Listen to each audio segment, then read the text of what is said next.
Senhores, bom dia novamente a todos, tá certo? Muito bem-vindos aí. Infelizmente a internet caiu, a gente estávamos aí já na resolução da terceira questão. Roberto realmente está dando tombo aqui porque, não sei, caiu aqui de uma hora para outra, tá certo? Mas a gente é igual o Neymar, cai e se levanta, tá certo? Assim tem que ser o concurseiro. Vamos fazer o seguinte, como a live vai ficar gravada, eu vou retornar rapidamente aqui a primeira e a segunda questão e a gente já passa a terceira novamente, tá certo? Infelizmente caiu, a gente estávamos aí na terceira questão, mas o propósito é a gente resolver algumas questões que foram colocadas aí no Stories, ok? Da parte administrativa e também da parte criminal do Estatuto do Desarmamento. Beleza, Roberto, Francisco, Tiagão, Selena, bom dia, querida. Francisco Gabriel, bom dia a todos aí, Robertinha. Vamos começar aqui novamente, porque vai dar certo, beleza? Vamos começar aqui. Coloquei a primeira questão só para a gente visualizar aqui. Deixa eu ver aqui. A primeira questão dizia aí em relação à classificação legal e técnica. Classificação legal e técnica, vou voltar aqui novamente, ok? Classificação legal e técnica geral, bem como a definição de arma de fogo e demais produtos controlados de uso proibidos, restritos, permitidos ou obsoletos e de valor histórico, serão disciplinados em ato do chefe do Poder Executivo Federal, mediante proposta do comando da Polícia Federal. Senhores, resolvemos essa questão há pouco, tá certo?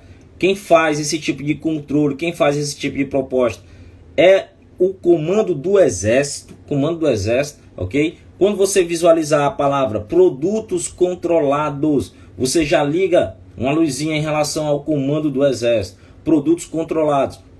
O Exército é que faz toda a oferição, classificação em relação a calibres de arma. Por exemplo, ele vai classificar uma arma .38 como uma arma de uso permitido. Ele vai classificar uma arma de 7.62 como uma arma de uso restrito. Essas classificações partem por parte do comando do Exército. Lembre-se também, quando se fala de arma obsoleta são aquelas armas que não tem mais uso, tá certo? Não tem mais uso, não se prestam ao uso, não tem, por exemplo, a queima da combustão do propelente ali que está dentro da câmara daquela arma. Não há uso daquela arma. Portanto, são armas consideradas inclusive de valor histórico. Por exemplo, aquelas armas que o bando de Lampião utilizou ainda tempos atrás. Tá certo? São armas de cunho histórico, podem ser encontradas, por exemplo, em museus do Comando do Exército ou outros museus aí, tá certo, do Brasil. Aquelas armas que você vê lá em exposição não tem uso quanto o seu acionamento das armas de fogo, nem tão pouco as munições, ok? E aí elas são consideradas obsoletas, ok? São consideradas obsoletas. Essas armas também são controladas pelo Comando do Exército. A gente está dizendo aí, tão perdida, comecei a estudar há pouco tempo. Acompanhe aí porque a gente eu estou partindo desde a parte inicial. Beleza, gente? A gente começou da parte introdutória das leis, parte introdutória da Lei de Execução Penal, a parte introdutória do Estatuto de Desarmamento. Acompanhe aí as lives que a gente está fazendo, beleza? Não vai ficar perdida não, ok? Então, quando se fala de arma obsoleta, quando se falar de auferição de calibre de armas, classificação de armas, você vai fazer uma ligação com quem? Qual instituição? Comando do Exército. Inclusive, se você quiser saber a oferição dos calibres, quais são as armas do calibre e bem como a sua espécie, arma de uso restrito ou proibido, você vai na portaria 2222 de, salvo me engano, 2007 do Comando do Exército, tá certo? 2007 do Comando do Exército. 2007 ou 97 do Comando do Exército, ok? Mas o Exército é que faz essa oferição de calibres. Portanto, a questão 1 tem um erro aí, mediante proposta do Comando da Polícia Federal, não é Polícia Federal, é Comando do Exército, artigo 23 do Estatuto de Desarmamento. Bora para a segunda. A segunda diz aqui, vamos ver aqui. Suponho aqui, Pedro, deixa eu ver. Olha só, suponho que Pedro, dentro de seu apartamento, no 15º andar, deu um disparo de arma de fogo de calibre .38, com sua arma registrada, em direção à rua que reside, que estava bem movimentada nesse horário. Nessa hipótese, é correto afirmar que Pedro deverá responder pelo crime de porte ilegal de arma de fogo de uso permitido. Olha aí o índice de quem acertou, quem marcou como certo, 26%, 74% marcaram como errada. Tá certo? Estamos aí diante da hipótese do crime de disparo de arma de fogo, com previsão no artigo 15 do Estatuto de Desarmamento. Embora Pedro, nessas circunstâncias da questão, estivesse dentro de sua casa, porém ele disparou em direção à via pública. Vamos ver aqui o que é que diz o artigo 15. Disparar arma de fogo ou acionar munição em lugar habitado, em suas adjacências, em via pública, aí a questão, ou em direção a ela. Foi o que ocorreu com Pedro, que estava no seu apartamento, no 15º andar, e deu disparo de arma de fogo em via pública, tá certo? Lembre-se, se nessa hipótese Pedro fizer mira em determinada pessoa que vai passando pela via pública, ele responde pelaquela conduta. No caso, fez mira numa pessoa e disparou arma de fogo, o que é que ela quer? Quer matar. Concorda? Portanto, se ele quer matar, ele tem outro dolo. Nessa situação, ele responde por essa finalidade, que no caso seria um homicídio. Responde pelo homicídio ou pela tentativa de homicídio, a depender do resultado, tá certo? Nessas circunstâncias haverá aí a exteriorização do princípio da construção, tá certo? Princípio da construção, ele acaba respondendo pelo crime maior. Lembrando, como Pedro estava de posse, portando aí um revólver .38, que é a arma de uso permitido, ele responde pelo disparo de arma de fogo. Só uma observação, se nessa hipótese ele estivesse usando uma arma considerada de uso restrito, ele iria acabar respondendo pelo porte ilegal de arma de uso restrito. Por quê? Porque a pena do artigo 16, a pena para a arma de uso restrito é maior, tá certo? É maior. Portanto, a questão está errada. Não responde por porte ilegal de arma de fogo de uso permitido, mas responde pela conduta do artigo 15, que é o disparo de arma de fogo, ok? 3. Vamos ver a 3 aqui. Vamos ver a 3. O índice de acerto, e quem marcou certo ou errado. Suponha que Pedro tenha condenação criminal por tráfico de drogas e dessa vez foi condenado por crime de disparo de arma de fogo em via pública. Disparo feito com um revólver .38 de sua propriedade. Sendo assim, com base no Estatuto de Desarmamento, irá incidir aumento de pena na dosimetria da pena de Pedro. E aí, senhores, o que a questão quer saber é se a reincidência, no caso do crime de Pedro aí, por tráfico de drogas, vai ter influência em relação à segunda condenação, no caso de um crime de disparo de arma de fogo no Estatuto de Desarmamento. E aí, haverá a reincidência, gera aumento de pena nos crimes do Estatuto de Desarmamento? Guerreiros, a reincidência em relação ao Estatuto de Desarmamento até gera, sim, causa de aumento de pena. Mas a reincidência tem que ser o quê? Específica para crimes do Estatuto de Desarmamento. O que isso quer dizer? Que Pedro teve uma segunda condenação por crime de disparo de arma de fogo. Só que a primeira condenação dele foi por tráfico de drogas. Essa primeira condenação é específica em relação aos crimes do Estatuto de Desarmamento? Não. Por quê? Porque tráfico de drogas não está nos crimes do Estatuto de Desarmamento. Se Pedro tivesse cometido tivesse uma primeira condenação por qualquer dos crimes do Estatuto do Desarmamento, aí sim iria exercer influência como causa de aumento de pena, porque a reincidência específica é uma causa de aumento de pena para fins do Estatuto de Desarmamento. Por exemplo, se Pedro já tinha respondido por um disparo e foi condenado por um disparo de arma de fogo, na sua segunda condenação por crime de disparo de arma de fogo, vai aumentar a sua pena. Se Pedro já respondia por um crime de porte ilegal de arma de fogo, e aí ele teve uma segunda condenação por crime também do Estatuto de Desarmamento, nessa segunda condenação também haverá uma causa de aumento de pena. Portanto, para haver causa de aumento de pena nos crimes do Estatuto de Desarmamento, a reincidência tem que ser o quê? Específica. Portanto, questão está errada. E aí, Gleicizona, beleza, querida? Tamo junto aí, obrigado aí pela participação, beleza? Senhores, tudo isso aí você vai encontrar no artigo 19, inciso 2. A reincidência específica para fins de crimes do Estatuto de Desarmamento é causa de aumento de pena, ok? No caso da questão, não vai incidir causa de aumento de pena, por quê? Porque a primeira condenação dele não foi por crimes do Estatuto de Desarmamento, portanto não havia, no caso, a reincidência específica, como pede o artigo 19, inciso 2 do Estatuto de Desarmamento, ok? Beleza, Gleice? Bora rumo ao PP. Bora para 4.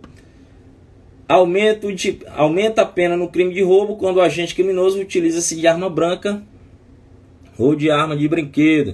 Vou só colocar aqui. Ixi, não foi a porcentagem. Deixa eu pegar. Secretária, tá longe. Tá longe, meu filho, tá longe. Já só se dá aqui. Não deu. Só pra gente ver a porcentagem. 17% consideraram certa essa questão e 83% consideraram errada. Vamos ler aqui para os senhores. Bom dia, grande Renan. Diz aí a questão. Aumenta a pena no crime de roubo. Aumenta a pena no crime de roubo quando o agente criminoso utiliza-se de arma branca ou de arma de brinquedo. E aí, senhores, aumenta a pena no crime de roubo quando o agente utiliza-se para roubar, por exemplo, um objeto de alguém, no caso um celular, né? O Renanzão está lá com um celular e vem um sujeito, passa o celular e ele diz passa o celular, apontando para ele um revólver 38. Nessas circunstâncias, o crime de roubo está consumado com o emprego ali de uma arma. E aí, qual a relevância dessa arma de fogo para o crime de roubo? Aumenta a pena, causa de aumento de pena. Vai incidir quando for uma arma de fogo, seja ela de uso permitido, de uso restrito ou uso proibido. Incide causa de aumento de pena no crime de roubo. Quando for uma arma branca, por exemplo, o sujeito está na posse de uma faca, uma arma branca, isso, um terço, né? Grande janto isso aí. No caso de uma faca, considerada arma branca ou também considerada uma arma imprópria, né? No caso uma faca, porque imprópria, porque ela não foi feita, né, criada, aquele artefato exclusivamente para ofender a integridade física de alguém. Porém, impropriamente, as pessoas a utilizam como tal. Por exemplo, para enfiar uma faca nos peitos de alguém, ou então para consumar aí um crime de roubo. Nessa hipótese da utilização da faca para a empreitada criminosa, haverá também uma causa de aumento de pena. O grande gente está dando aí a causa de aumento de pena, um terço, tá certo? E se a arma for de brinquedo, senhores, para quem me acompanha aí nas lives, eu já disse, a arma de brinquedo é considerada uma arma ficta, é um irrelevante penal. Por quê? Porque ela não aumenta a pena, ela não qualifica crime, não é crime o porte ou a posse desse tipo de artefato, que é uma arma de brinquedo, tá certo? Não é crime, ok? Portanto, é um irrelevante penal. Não haverá causa de aumento de pena se, na questão do roubo, utilizasse o agente de uma arma de brinquedo, ok? Arma de brinquedo não é crime, ok? Não aumenta aí. Portanto, a questão vai estar errada por conta da arma de brinquedo. Se fosse somente a arma branca, haveria sim a causa de aumento de pena, tá certo? Senhores, ia até colocar, olha só. Aqui colocada. Olha só esse vídeo aí. Na câmera, é só acionar e dispara. Fabricação artesanal. Mas em pleno funcionamento, né? Tá em pleno funcionamento. Funcionamento com uma arma de grosso calibre tirada da rua. esqueleto tirado da rua. Uma aqui colocada aqui na... Olha só, achei interessante esse vídeo, acabei de ver aqui no Instagram e já coloquei aí uma arma artesanal que foi encontrada, né, e houve um flagrante por parte da polícia, não sei se foi a polícia ou foi a guarda municipal, acabei de ver esse vídeo aí no Instagram, tá certo? E aí trouxe aí, grande Jança aí, tá falando aí, calibre 12 aí, né, professor? É positivo, pelo que percebe-se sim, pela ali e pela munição que foi colocada na câmera, né? É crime, arma artesanal. O que irá ser feito aí no caso é um exame de aferição se realmente tem o potencial lesivo, e pelo que consta, tem sim, tá certo? Um exame primário, um exame preliminar para testar se a arma tem a possibilidade de causar lesão, se há a possibilidade de disparar e ter o poder letal, para ser classificada aí como arma de fogo. No caso, a queima vai haver a combustão do propelente, que é confinado dentro da câmara ali da arma, e aí considera-se arma de fogo. E aí, para saber se a arma é de uso permitido ou de uso restrito, a perícia vai ter que fazer ali o levantamento da energia cinética no momento em que ocorre o disparo, no momento em que o projétil ele sai do cano da arma, tá certo? Se a força cinética for menor que 1.620 joules, a arma será considerada de uso permitido. Se for maior que 1.620 joules, a arma será de uso restrito. E aí uma apreensão que foi feita, né? Uma arma artesanal. Parabéns aí aos policiais militares ou guardas municipais que efetuaram a prisão. Acabei de ver esse vídeo aí no Instagram, no próprio Instagram. Achei interessante aqui pra gente demonstrar a questão do dia a dia, né? Uma arma artesanal que foi feita ali de uma forma primária. Porém, pelo que consta, havia capacidade lesiva, tá certo? Estava apta, era considerada uma arma apta ao disparo. Se nessa hipótese, né, de toda a feitura da arma, a arma não disparasse, por exemplo, seria considerada uma arma inapta, portanto o fato seria atípico. Como a arma, pelo que consta, num exame preliminar feito ali pelos policiais, dispara, tem a potencialidade lesiva, portanto o crime do Estatuto de Desarmamento, porte ilegal. Se a força cinética for menor que 1.620 joules, de uso permitido. Se for maior que 1.620 joules, de uso restrito, tá certo? Essa é a classificação. Quem faz também, lembrando, em relação à primeira questão, quem faz esse tipo de classificação é o Comando do Exército, ok? Portanto, a 4 aí está errada, bora para 5, questão número 5, tá certo? Questão número 5, o titular, questão 5,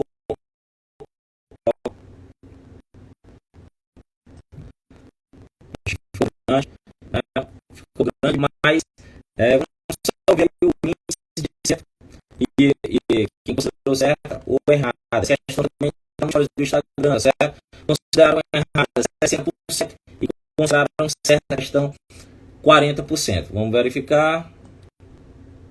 Beleza?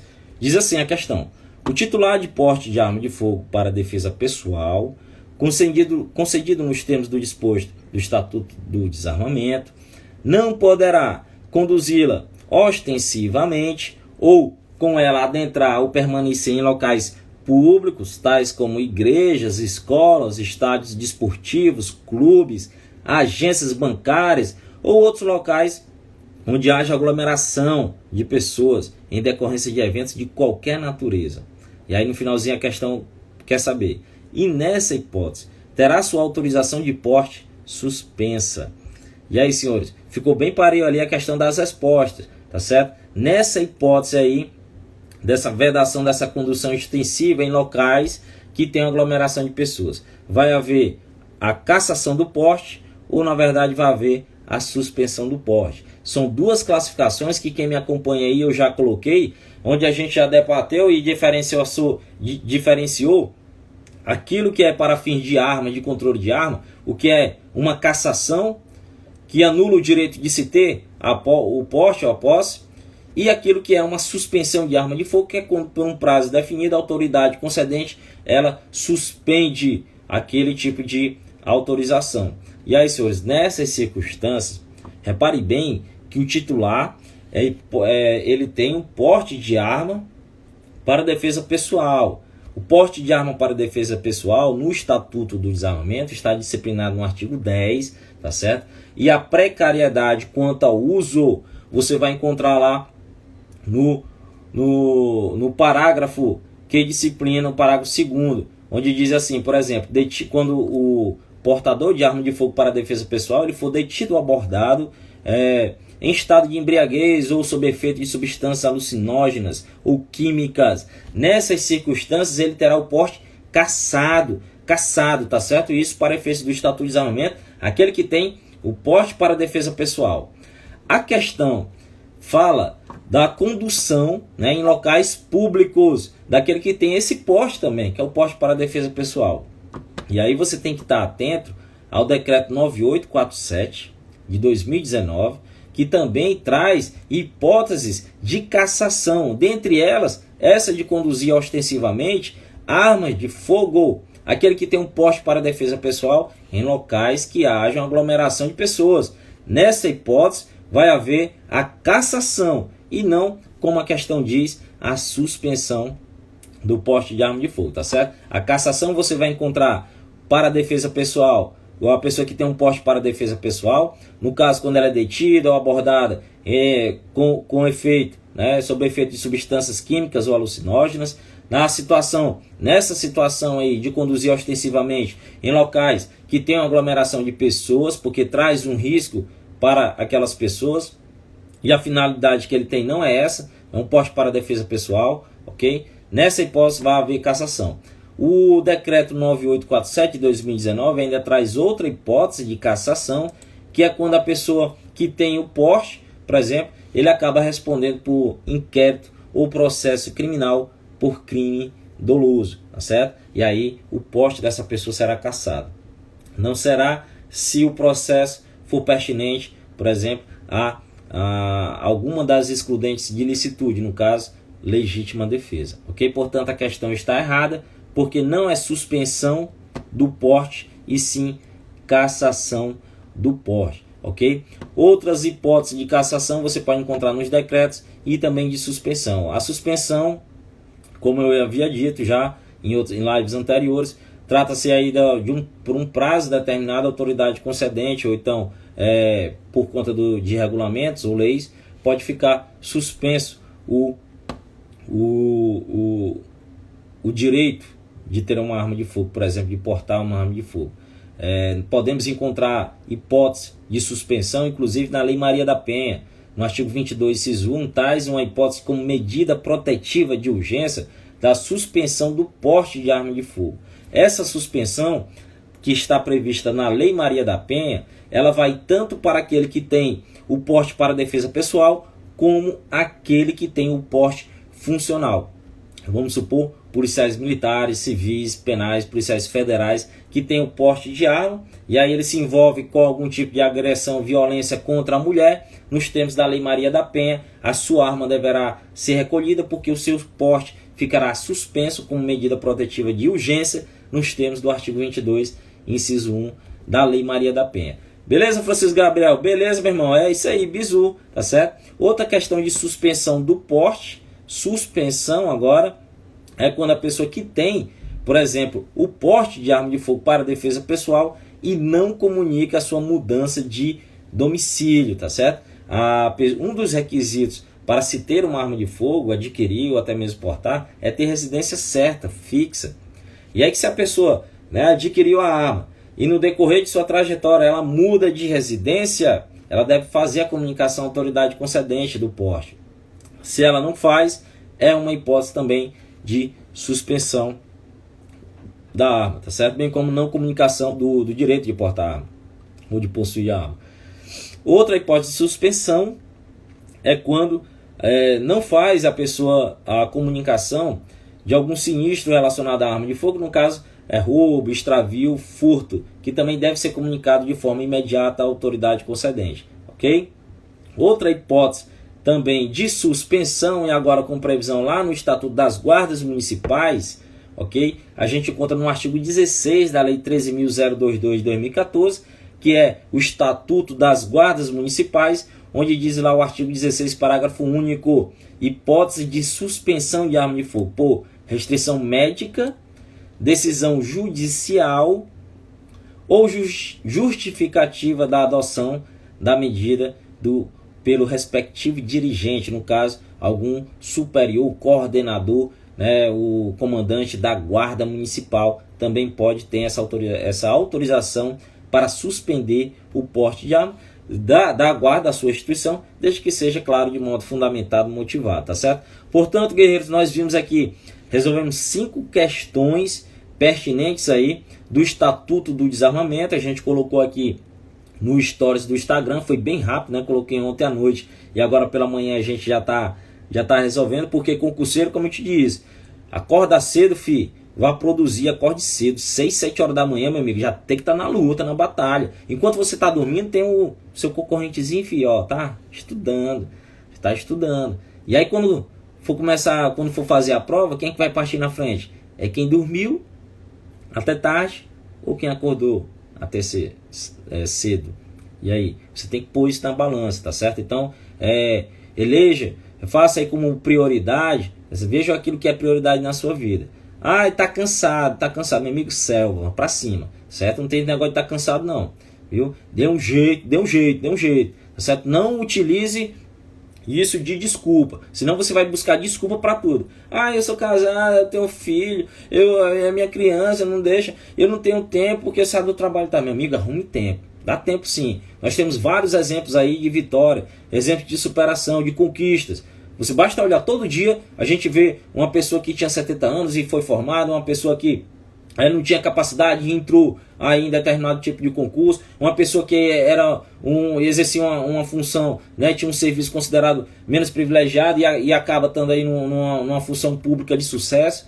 Amigo, você tem que se basear nesse tipo de pessoas, de conquista, tá certo? Porque senão você vai acabar arrumando desculpa para tudo.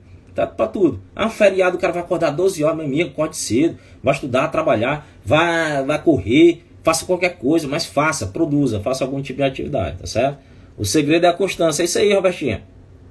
Jantos diz aí, esqueceram da segurança privada nos decretos. Tem muita coisa aí relacionada também à segurança privada. Lembrando, a segurança privada, quem faz a fiscalização é a Polícia Federal, tá certo? Mas eu creio que pode ser, há um lobby muito grande das empresas também em relação à segurança privada. Pode ser que em outros decretos, viu, Jantos, possa ser mais lembrado, mas deve ser lembrado porque a segurança privada ela exerce uma função muito importante e útil no meio na sociedade, tá certo? Trazendo aí a paz e a tranquilidade para o seu serviço, né? No caso, a vigilância, ok? A Gleice diz aí, desistir jamais, Gleice, beleza? A constância vai te levar à vitória. Francisco Gabriel, show. Guiné, show. A Jane pergunta aí para mim que estou iniciando a estudar, qual conteúdo você me indica? Jane, partes iniciais, tá certo? As partes iniciais, se você está iniciando agora, vai com calma, ok? Vai com calma. O estudo deve ser direcionado, programado, dirigido, planejado. Todo dia você faça lá um cronogramazinho daquilo que você tem que estudar. Estude 2 a 3 leis a priori, tá certo? Você está iniciando, aí uns finais de semana vai fazer exercício, ok? Ou se você tiver, e tudo depende do seu tempo. Se você tem muito tempo, é mais fácil planejar. Se você tem pouco tempo, você também tem que ter uma estratégia em relação ao seu estudo, tá certo? Mas vá pelas partes básicas, o básico, tá certo? Na maioria das provas de concurso, você fazendo o básico, você passa, tá certo? Você fazendo o básico, você passa. Diegão diz aí, caminho de flores não conduz à glória. É isso aí, meu filho, tem que ser selva, tá certo? Selva. Francisco Gabriel, feliz Páscoa. Pessoal, feliz Páscoa aí para todo mundo, tá certo? Eu passei aqui rapidinho, né, para fazer essa live, ok? Só pra gente resolver essas questões, sei que foi rápido. Ontem a gente fez uma, hoje a gente faz outra que foi rapidinho, coloquei as questões aí, já coloquei aqui rapidinho, né, pra gente resolver, só para ver mesmo aqueles que estavam antenados, e o pessoal foram bem aí, tá certo? Então muito obrigado a todos. Jane, viu? Fique esperto aí, viu, Jane? Nessas dicas, pode acompanhar aí que a gente tá junto, firme e forte aí. O que precisar pode contar comigo. Diegão, Francisco, Robertinha, Hernaldo, Danilo, feliz Páscoa aí a todo mundo, seus familiares, beleza? Tamo junto e até a próxima.